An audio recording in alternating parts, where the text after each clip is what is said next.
إريتريا مقاديشو ترب حجر صوماليا نايكدم لي مادا شرع الديمقراطية أملاك البيسوا ناينت عنت مويا عدي جيغانو عدي جيغانو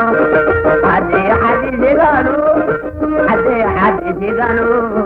بعد مليون بسلامو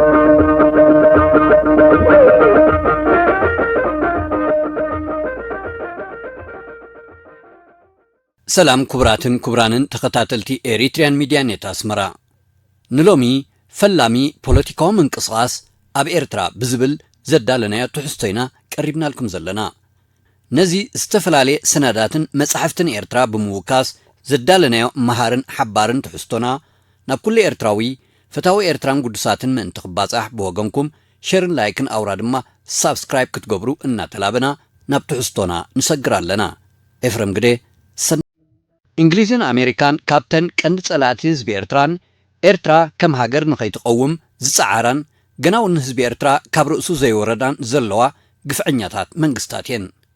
إرترا ناصنتان نخيتركبن مئنتي جلوباوي استراتيجيين بمبال نحزب إرترا نبارنت نخودق كم مفارق أربعتاتن فلما حمساتاتن جميرن أنصار هاجراوي ربحا إرتراو السرحان جناون حجي أبلعلي إرتران حزبان تنقل كم فتصام دحر زيبلان زلوا هاجراتين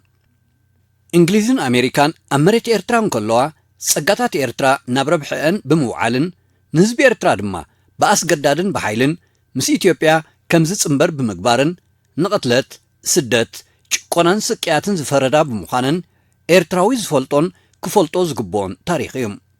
أب جزيه من محدار إنجليز أب إرترا أب كتماتات راح زيكونه انتلا أب قطرات تميت حركانن سقات بزعبا مساع عدلون بسفحو سريصو نبرم اتزخف أخونتات دما أب قطرات نيروم مجزات التليان بزيكانتهم مستقاومون نربحو زي قلقلون حفاش زبي نخالوت لمداوان مسافتن شمامنتن بورسي أبزرخبو سلطان يابوتاتم كقصلون شمامنت بمخان كم قدمهم أبلعلي أحواتهم ساطح فطرون زقف حباب كفتلهم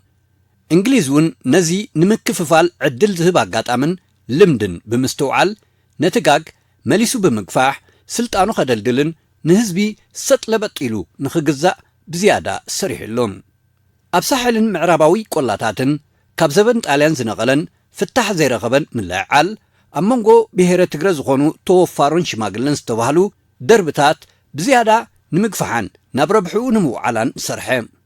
مجزاتي إنجليز أب بهيرة تقرد راح زيكونه انتلاي أب انداتاتن قبيلاتاتن بن عمر هادن دوان كالوتن كساب مكتتالن مزمات ريتن حدوم زخيد فحفحن باسن كم زقهر قبرام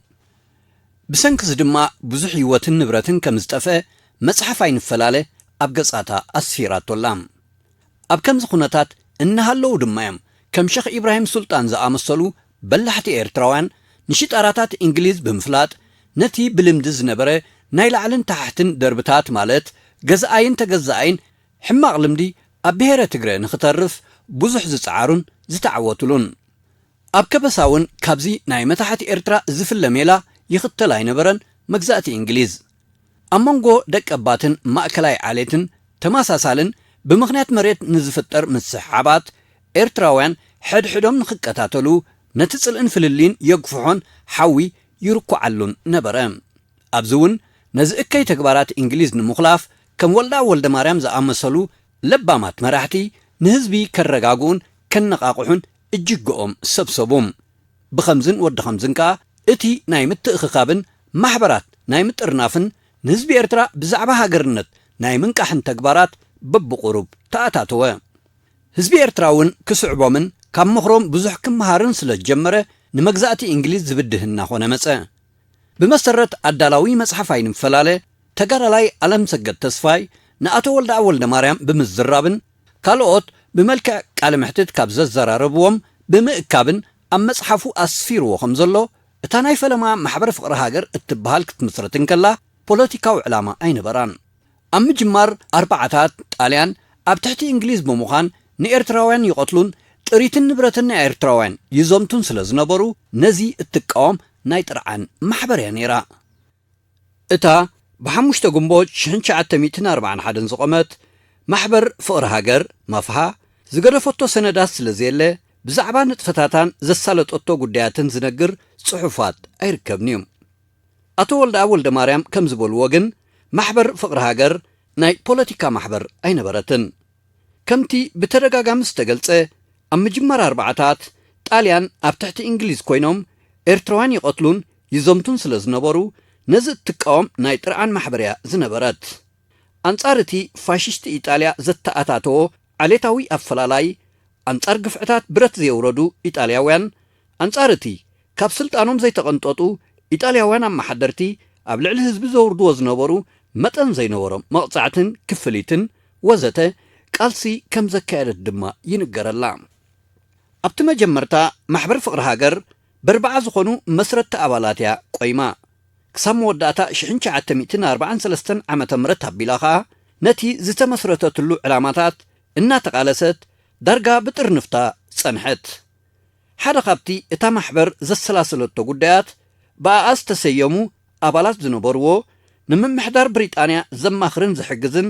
ሓደ ቤት ምኽሪ ደቀባት ከም ዝምስረት ምግባር እዩ ነይሩ ኣብ ልዕሊ እዚ ኤርትራውያን ዜጋታት ክዳነየሉ ዝኽእሉ ናቶም ፍሉይ ኣብያተ ፍርዲ ከም ዝቐውም ኣብ ልዕሊ ምግባር ጉዳያቶም ብይግባይ ዝስማዓሉ ላዕለዋይ ቤት ፍርዲ እውን እቲ ምምሕዳር መስረተሎም ማሕበር ፍቕሪ ሃገር ካብ ግንቦት 1941 ክሳብ ጥቅምቲ 1943 ማለት ንኣስታት 2 ዓመትን ፈረቓንያ ሰሪሓ ኣብዚ እዋን እዚ ድማ ክጥርዓሉ ዝግባእ ብዙሕ ተግባራት ምምሕዳር ብሪጣንያ እዩ ነይሩ ሲልቪያ ፓንክረስት እትበሃል ተማጓቲት ሕብረት ኤርትራን ኢትዮጵያን ምእንቲ ኢትዮጵያ ክትብል ንብዙሕ ካብቲ ሻርነታውን ዓማፅን ተግባራት ናይቲ ምምሕዳር ተቃልዕ ነይራ ንኣብነት ናይ ዓሌት ምፍልላይ ብብሪጣንያ ይቕጸል ከም ዝነበረ ንምርዳእ ንሓደ መራሕቲ ታክሲ ንዝነበሩ ኢጣልያውያን ዝተዋህበ ዘዋሪ መልእኽቲ ትጠቅስ እቲ መልእኽቲ ብመሰረት ካብ ሰበስልጣን ብሪጣንያ ዝተዋህበ ትእዛዝ ኣብተን ታክሲ ደቀባት ምስፋር ብጥብቂ ዝተኸልከለ እዩ ነዚ ትእዛዝ ዝምጥሓስ ወረቐት ፍቓድ ማለት ልቸንሳ ዝሕድግ ተግባር እዩ ዝብል ነበረ ብብዙሕ መድያት እምበኣር ፋሽስታዊ ዓሌትነት ከም ዝነበሮ ይቕጽል ነይሩ ማለት እዩ ጥርዓን ናይ ህዝቢ ዝቐርበሉ ዝነበረ ካልእ ተግባር ናይቲ ምምሕዳር ንፍቓዳት ንግድን ዕደላ መሬትን ዝምልከት ነበረ በዚ መሰረት እዚ ምምሕዳር ብሪጣንያ ንኢጣልያውያን ናይ ለኣኽን ኣምፃን ፍቓዳት ንግድ ክህብ እንከሎ ንኤርትራውያን ከም ዓብደላ ጉናፍር ዓብደልቃድር ከቢረን ንዓኣቶም ዝመሰሉ ካልኦት ደቀባት ኣመልከትን ምኽልካሉ ኸኣ ብዙሕ ዘዛረበ ጉዳይ ነበረ በዚ ከይተወሰነ ምምሕዳር ብሪጣንያ መሬት ካብ ኤርትራውያን ወሲዱ ንኢጣልያውያን እናዓደለ እንከሎ ተመሳሳሊ ዕድል ንኤርትራውያን ከልከለ ካብ መንጎቲ ኢጣልያውያን መሬት ዝተዓደሉሉ ቦታታት ፓንክረስት ንዓዲ ወገራ ደግራ ልብኤ ቅና ሓየላ ጉራዕን ምራራን ትጠቅስ ብዛዕባ ምቑራፅ ኣግራብ ብኢጣልያውያንን ኣብ ልዕሊ ኤርትራውያን ዝፀዓን ዝነበረ ከቢድ ግብርን ቀረፅን እውን ብዙሕ ጥርዓናት ቀሪቡ እዩ ማሕበር ፍቕሪ ሃገር ነዚ ኩሉ ብዝግባእ ተልዕሎን ትጣብቐሉን ከም ዝነበረት ብዙሕ ዘካትዕ ኣይመስልን ስግር እዚ ግን ክትከይድ ኣይከኣለትን ፍቕሪ ሃገር ማለት ፍቕሪ ኤርትራ ከም ዝነበረ ኣቶ ወልደኣብ ወልደ ማርያም ጥራይ ዘይኮኑ ኣብቲ እዋን ናይ ኢትዮጵያ ዝምባለ ዝነበሮም ኤርትራውያን እውን የረጋግፁ እዮም ፍቕሪ ኤርትራ ማለት ግን ብዝያዳ ፍቕሪ ናጽነት ካብ ፋሽስቲ ኢጣልያ እምበር ኣብዚ ናይ ፈለማ እዋናት ካልእ ዝለዓለን ዝተነፀረን ትርጉም ዝወሃቦ ዝነበረ ይመስልን ፖለቲካ ናይቲ ግዜቲ ብዝያዳ ፖለቲካ ናይ ምክልኻል ናብ ግዝኣት ጣልያን ንኸይትምለስ ናይ ምፅዓር እንግሊዝ ንጣልያን ዝህብዎ ዝነበሩ ስልጣን ናይ ምንካይን ንዕኡ ብዝመሳሰል ካልእ ኣመለኻኽታን ዝተዓብለለ ዝነበረ ድማ ይመስል ማሕበር ፍቕሪ ሃገር ኣርማ ናጽነት ዘየለዓለትሉ ምኽንያት ኣብ መንጎ መስረታ ሃረርታ ናጽነት ስለ ዘይነበረ ዘይኮነስ ኣብቲ እዋን እቲ ናጽነት ኤርትራ ይከኣል እዩ ወይ ብመንግስቲ ብሪጣንያን እተን ካልኦት ሓያላትን ክፍቀድ ይኽእል እዩ ዝብል ሓሳብ ወይ ተስፋ ብዘይምንባሩ ይመስል ብሪጣንያ ንኤርትራ ምስ ሓዘት ተቐላጢፋ ግዝያዊ ወተሃደራዊ ምምሕዳርያ ተኺላ ወሳኒት መጻኢ ዕድል ኤርትራ ይኮንኩን እቲ ጉዳይ በርባዕተ ሓያላት መንግስታት ኣብ ዋዕላ ሰላሚ ዝውዳእ ስለ ዝበለት ድማ እቲ ሕቶ ኣብ ልቢ ኤርትራውያን ከም ዝውንዘፍ ኮይኑ ነይሩ እዚ ጥራይ ዘይኮነ ምምሕዳር ብሪጣንያ ክሳብ 1944 ጉሁድ ፖለቲካዊ ንጥፈታት ብምኽልካል እውን ናይ ምድስካል መንፈስ ነጊሱ ዝነበረ ይመስል እዚ እቲ ዝመስል ምኽንያታት እዩ ብሓቂ ግን ምምሕዳር ብሪጣንያ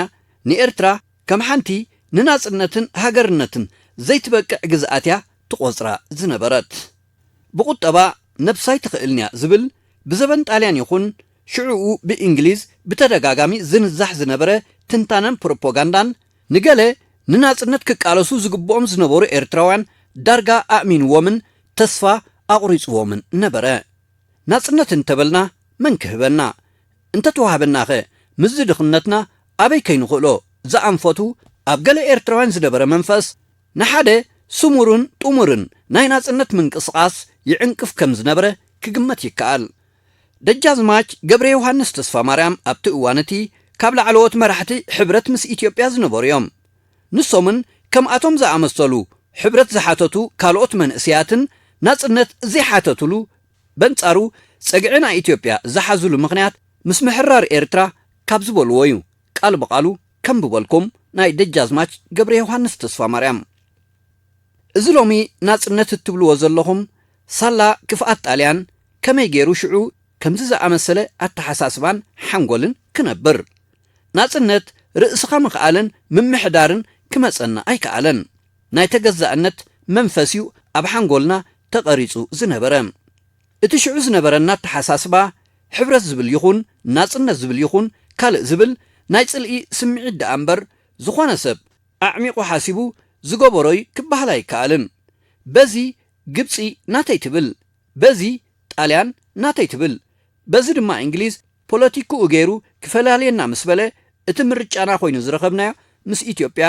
ምሕባር እዩ በሉ ድሕሪ ናጽነት እዚ ኣብ ባህላ ናይ ደጃዝማች ገብረ ዮሃንስ ተስፋ ማርያም ንኣተሓሳስባ ሓደ ውሱን ክፋል ናይቲ ሽዑ መንእሰይን ምሁርን ዝነበረ ዜጋ ይውክል እዩ ኣብ ዝተፈላለዩ ኣጋጣሚታት ግን ኣቶ ወልደ ማርያም ስምዒት ኢትዮጵያ ድሓር ደኣ እምበር ካብ ፈለማ ከም ዘይነበረ ወይ እንተነበረ እውን ሓይሊ ከም ዘይነበሮ እዮም ዝገልጹ ኣብ ውሽጢ ማሕበር ፍቕሪ ሃገር ዝነበረ ደላይ ናጽነት ኤርትራ ድማ ስለ ዝተገርሀ ነታ ማሕበር ከም ዘጥፍኣ ብናይ ስልኳን ናይ ውሽጥን ተግባራት ፀግዒ ኢትዮጵያ ከም ዝሓዘት እዮም ዝገልጹ ሓደ ናይቲ እዋን ሰነድ ብሪጣንያ እውን ተመሳሳሊ ርእይቶ ይዝህብ ናይ ማሕበር ፍቕሪ ሃገር ኣረኣእያ ናብ ኢትዮጵያ ገጹ ኣብ ዝዛዘወሉ እዋን ከም መራሒ እስላም ኣስመራ ዝረኣዩ ዝነበሩ ደጊያት ሓሰን ዓሊ ነቲ ማሕበር ከም ዝገደፍዎ ድሕሪ ምጥቃስ እቲ ሰነድ ኣብቲ መጀመርታ እምበር እቲ ምንቅስቓስ ወይ ማሕበር ሃገራዊ ኣንፈት እኳ እንተነበሮ ንኤርትራ ምስ ኢትዮጵያ ክሕውሳ ዝተወፈየ ወይ ዝተበገሰ ኣይነበረን ይብል ክሳብ 1943 ዓመተ ምህረት ኣቢሉ ከም ሸኽ ኢብራሂም ሱልጣንን ሸኽ ዓብደልቃድር ከቢረን ዝኣመሰሉ ድሓር መራሕቲ ኣልራቢጣ ኣልእስላምያ ዝኾኑ ዜጋታት ካብ ዓበይቲ መራሕቲ ማሕበር ፍቕሪ ሃገር እዮም ዝነበሩ ንኣብነት እኳ ብላታ ፋሲል ዕቑባዝጊ ዝተባህሉ ደጋፊ ሕብረት ምስ ኢትዮጵያ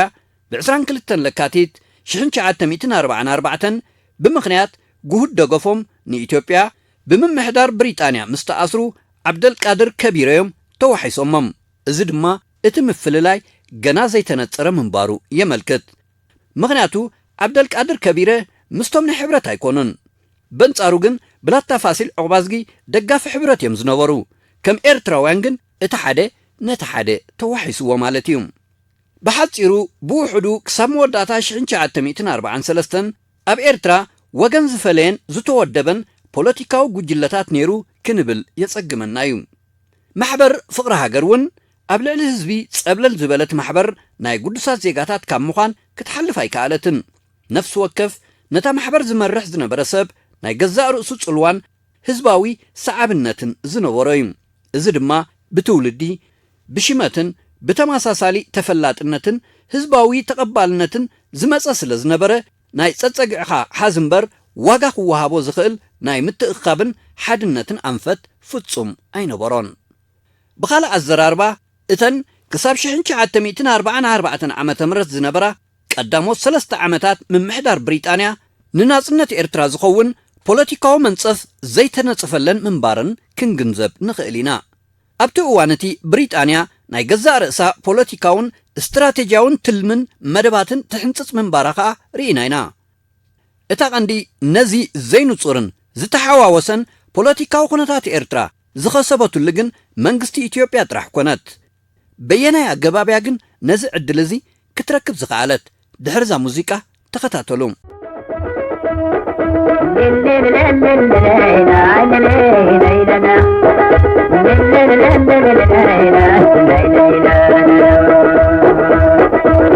عبدوني راتلي عبدونا عبيدي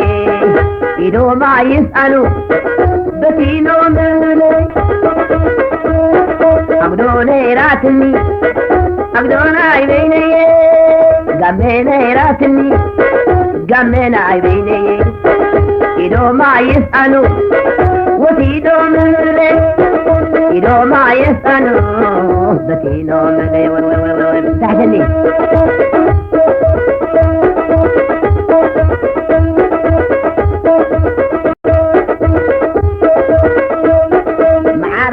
بسكي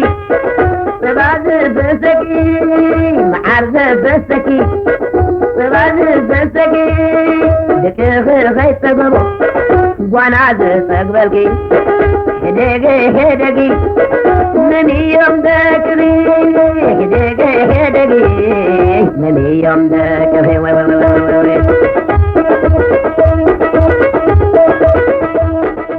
كساب ميازيا شحنش عتميتن 43 بريطانياوያን ማሕደርቲ ኣብ ኤርትራ ግምት ክወሃቦ ዝኽእል ኢትዮጵያዊ ስምዒት ከም ዘይነበረዮም ዝገልጹ ዝነበሩ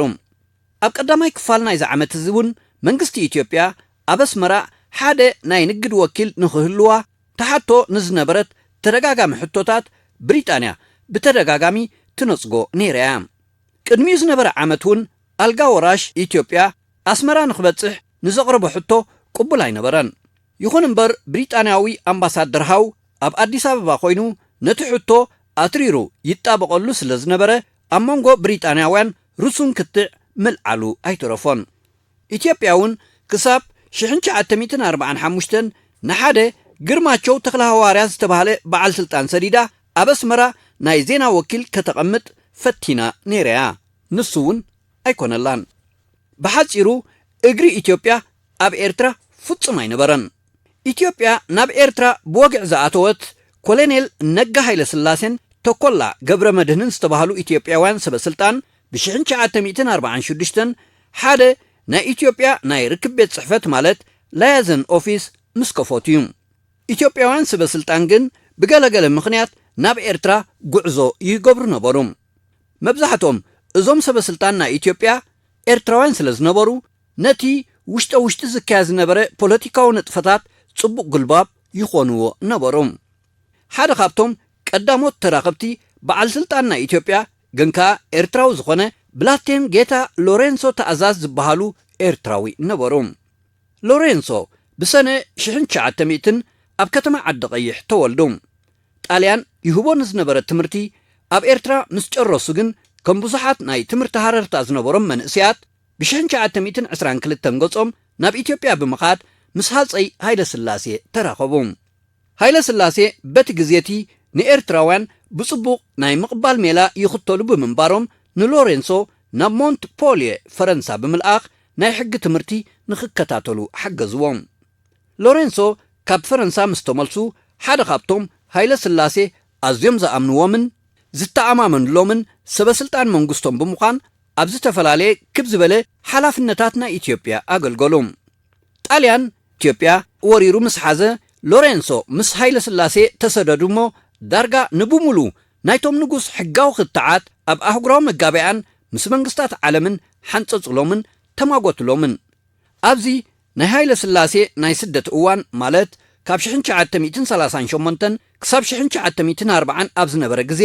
ሎሬንሶ ካብ ኣውሮጳ ብመገዲ ሱዳን ናብ ኢትዮጵያ ሰሊኾም ብምእታው ምስቶም አንጻር ጣልያን ዓጢቆም ዝነበሩ ሓርበኛታት ኢትዮጵያ ብምርኻብን ምስኣቶም ንኣስታት ሓደ ዓመት ብምጽናሕን ቀጻልነት ስልጣን ሃይለ ስላሴ ንኽረጋገጽ ዓብይ ኣበርክቶ ዝገበሩ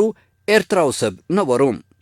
ኣብዚ ዑደቶም እዚ ምስቶም ንጣልያን እናራሕርሑ ምስ ሓርበኛታት ኢትዮጵያ ዝቃለሱ ዝነበሩ ኤርትራውያን ብምርኻቡን ናይ ሕብረት ምስ ኢትዮጵያ ስብከት ይገብሩ ከም ዝነበሩ ይንገረሎም እዩ።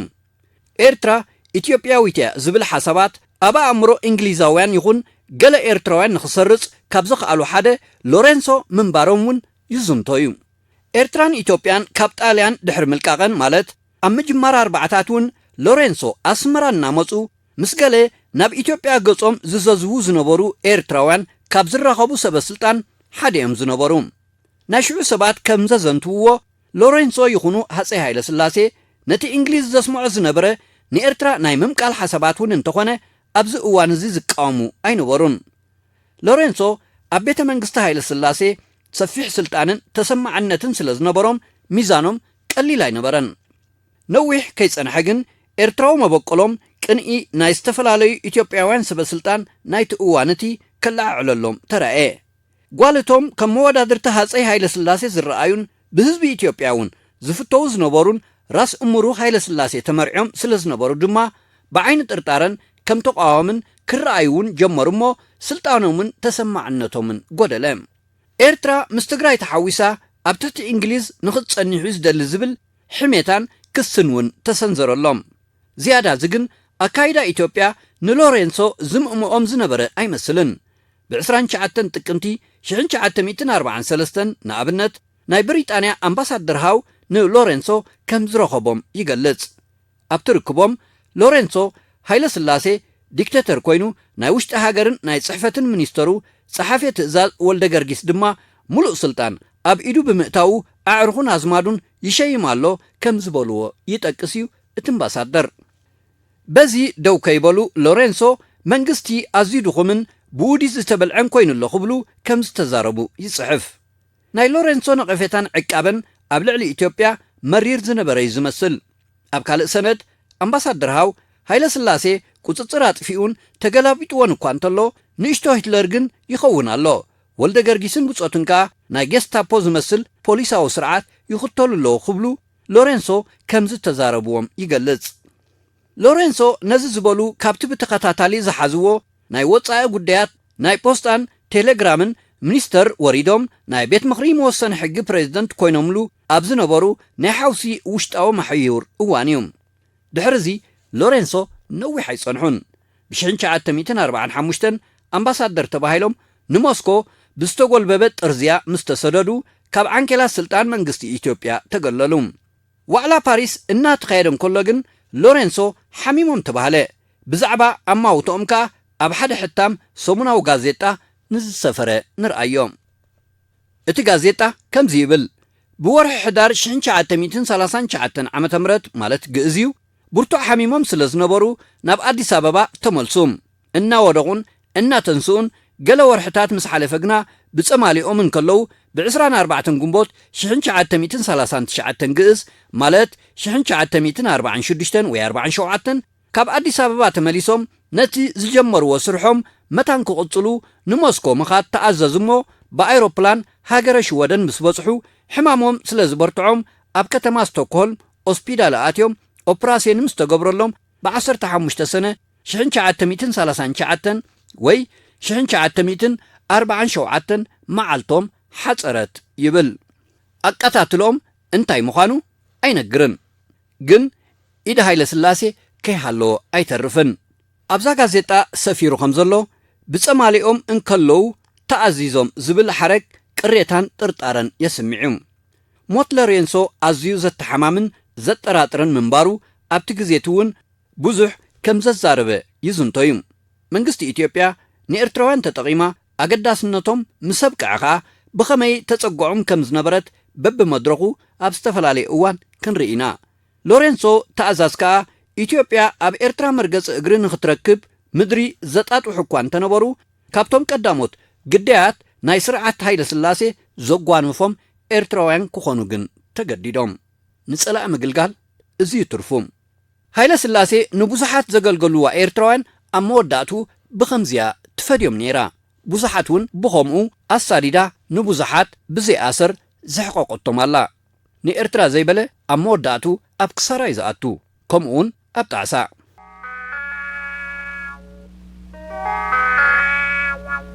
Yeah.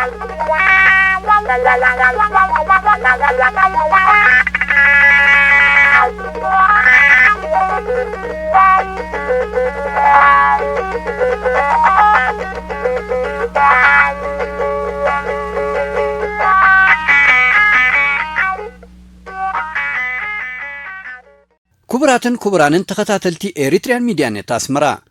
ፈላሚ ፖለቲካዊ ምንቅስቓስ ኣብ ኤርትራ ብዝብል ዘዳለናዮ ትሕዝቶ ኣብዚ ፈጺምና ኣለና ነዚ ዝተፈላለየ ሰነዳትን መጻሕፍትን ሃገርና ብምውካስ ዘዳለናዮ መሃርን ሓባርን ትሕዝቶና ናብ ኩሉ ኤርትራዊ ፈታዊ ኤርትራን ጉዱሳትን ምእንቲ ክባጻሕ ብወገንኩም ከምቲ ኣቐዲምና ዝበልናዮ ሼርን ላይክን ኣውራ ድማ ሳብስክራይብ ክትገብሩ እናተላበና ናይ ሎሚ ትሕዝቶና ኣብዚ ተዛዚሙሎ ካልእ ግዜ ተመሳሳሊ ትሕዝቶ ሒዝናልኩም ክንቀርብ ኢና በቢ ዘለና ሰሰናዩ ንኹላትና ዘለዓለማዊ ዝኽሪ ንሰማዕታትና ዓወትና ሓፋሽ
I